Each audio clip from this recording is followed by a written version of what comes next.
ลำโพง18 นิ้วเหล็กกาเคลื่อน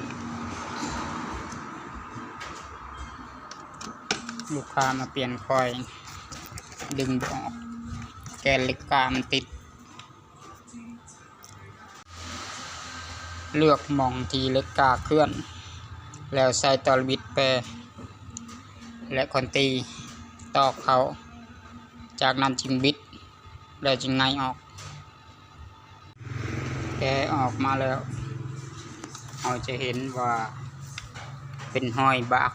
ห้อยเจียนี่น่าจะติดกาวบัวทั่วติดกาวโบราณนี่กาวมันแห้ง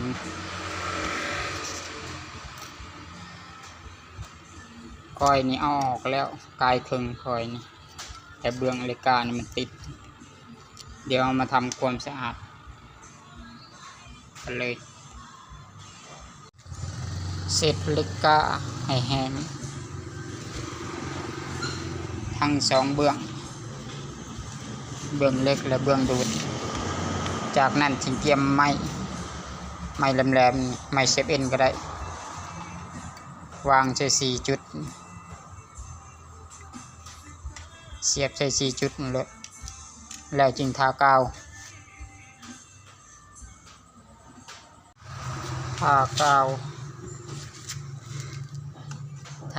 ทั้งพื้นเรียบร้อย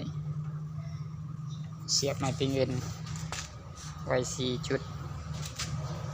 ปาไว้1 คืนผ่านไปเอามาทำการถอดนี่เบิ่ง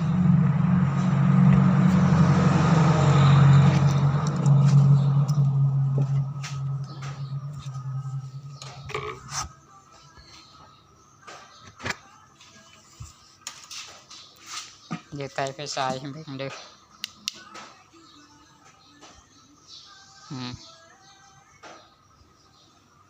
ลองเสมอกันเลยบ่ตีบ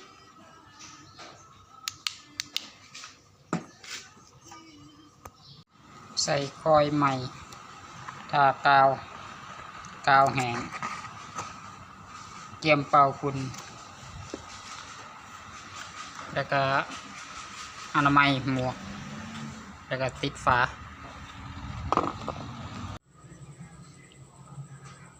ขั้นตอนสุดท้ายปิดฝาผ่านไป2 ชั่วโมงเอามาโยกเบิ่งบ่ดะเด้อแล้วมายามเบิ่ง